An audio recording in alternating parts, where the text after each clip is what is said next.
Good morning, everybody. It's Kim from Patriot Garden, and today we're going to be processing corn.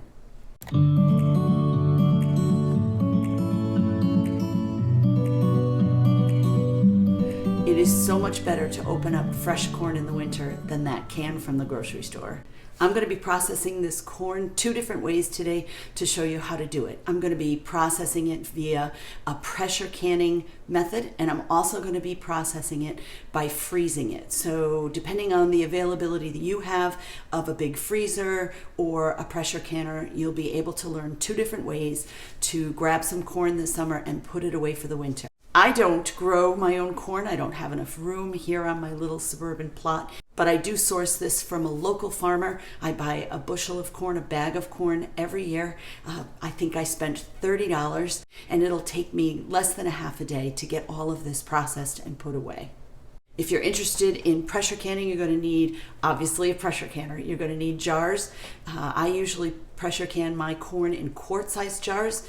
You can do it in pint-sized jars. You're going to need lids and rings, and you're going to need a big pot of boiling water to quickly blanch your corn so it's easier to cut off the stalks. You're going to be blanching your corn as well if you're going to freeze it.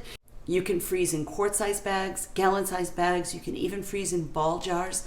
I've even seen people freeze in those Tupperware containers. I don't know how airtight they are, so you probably don't want to rely on those. So we're going to get started shucking this corn, and then we're going to get it into boiling water in small batches to blanch and cut the kernels off. So get all of the stuff that you're going to need, including that cutting board and really sharp knife.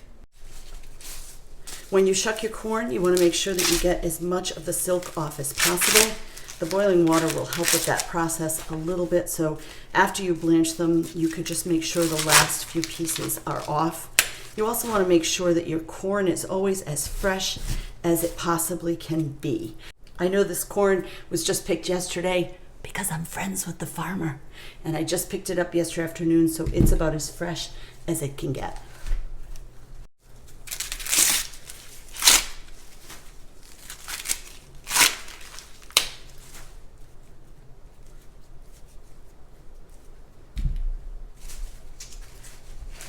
I've made a slight change of plans. I think I'm going to be canning in pint jars.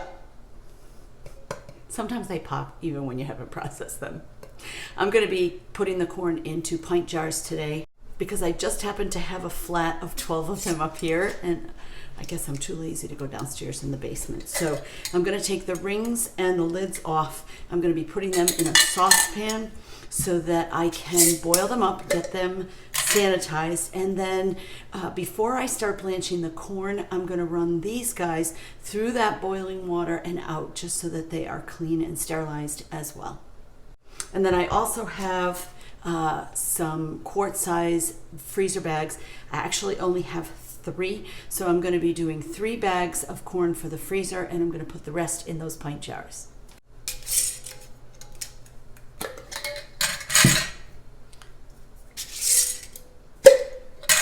I'm also going to get my pressure canner ready to go, and I'll just go over a few things about pressure canning with you. It is important that you pressure can corn because the pH is wrong for water bath canning. You can only water bath can things that have a higher acidity. Corn is very alkaline, so you can't do that in a water bath canner.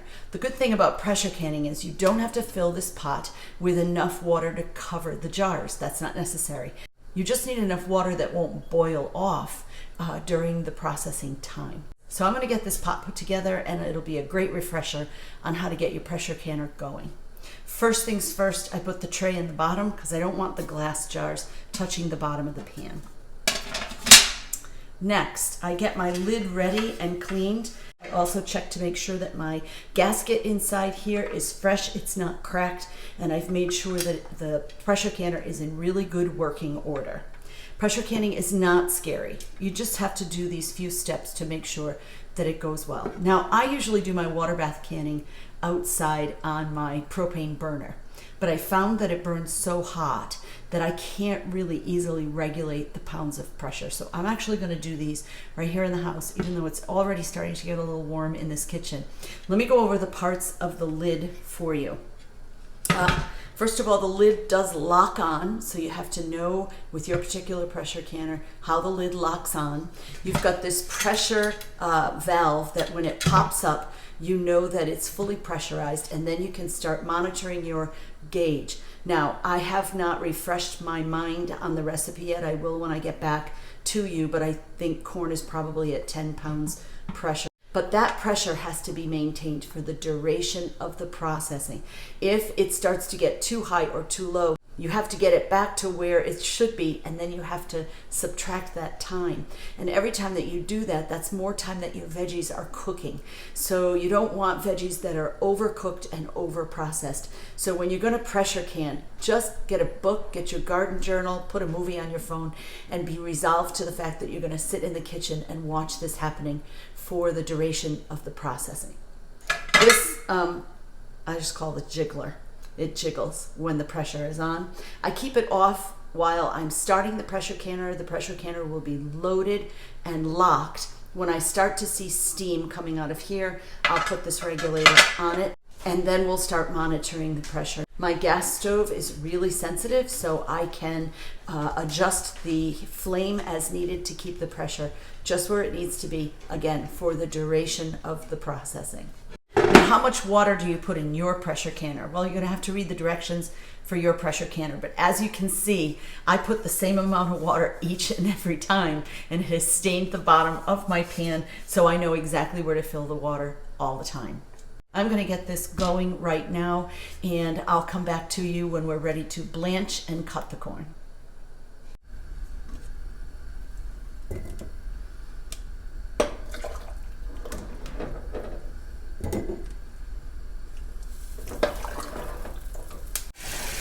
I've got a nice cold bath ready to put the corn in after it's blanched so that you can stop the cooking process.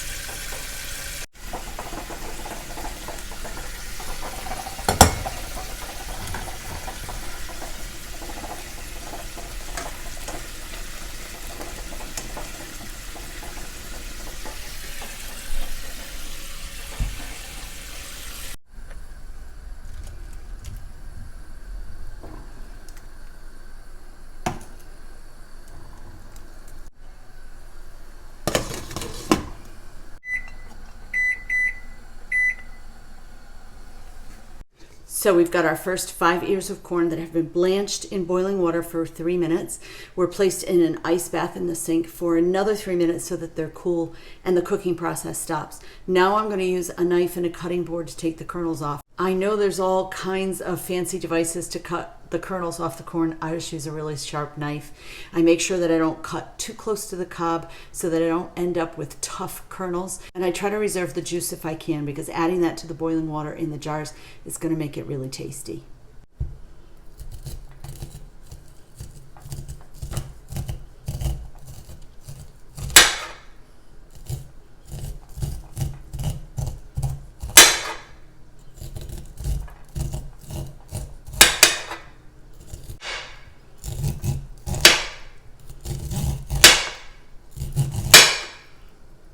"72 ears of corn later, this is the amount of kernels that we need to put into these jars, and I did find 2 more plastic bags. If I need to sterilize a couple more jars, I can do that. The first thing I'm going to do is take some kosher salt. I use kosher salt because it's not iodized. Iodine can add a little bit of discoloring to your food. It's also known to make your pickles a little mushy, so I make sure I use kosher salt. Any salt that doesn't have iodine is fine. If you use a sea salt, I would look at the equivalents because sea salt is a larger grain. You might not need as much of that. So I'm actually going to put a teaspoon of salt into every jar.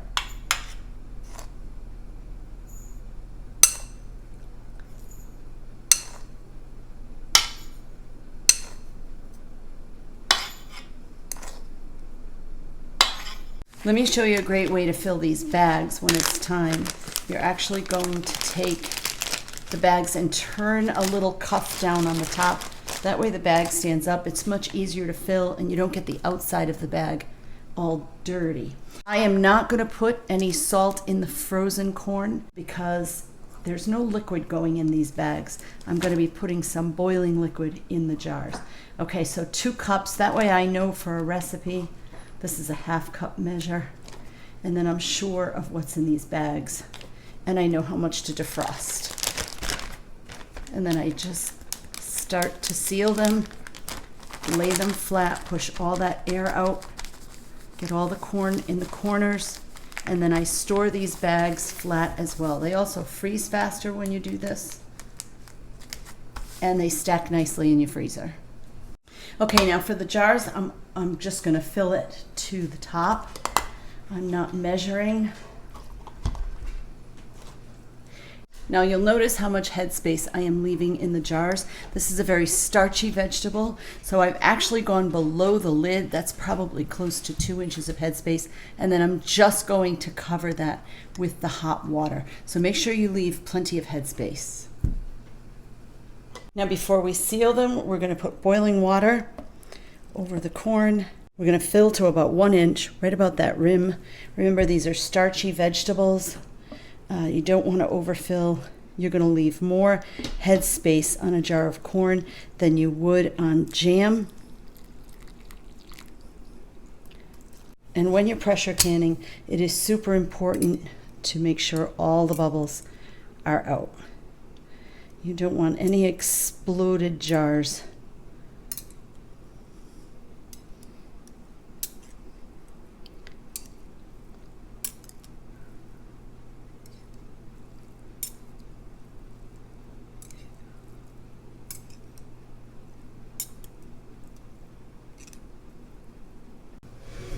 Okay, the next thing I'm going to do is make sure that the rims are really clean and there's nothing that will impede the sealing with the lid.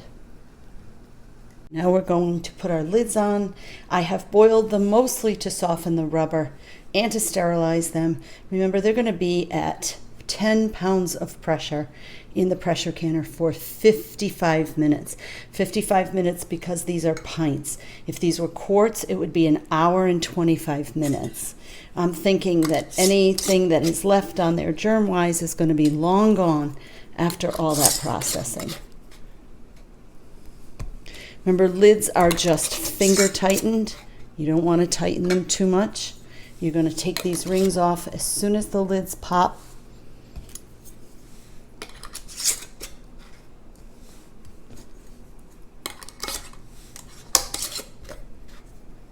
And now we're going to put these in the pressure canner and get it started.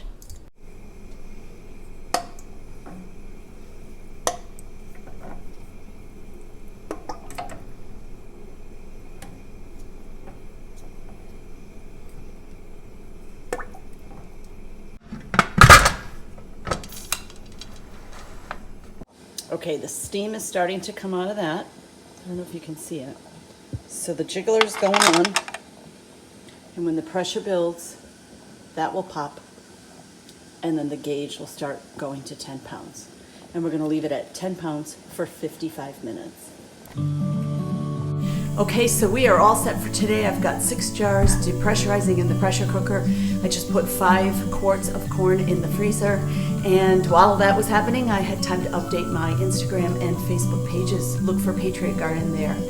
If this video was helpful for you, don't forget to hit the like button and the subscribe button, and we'll see you next time. Happy gardening, everybody.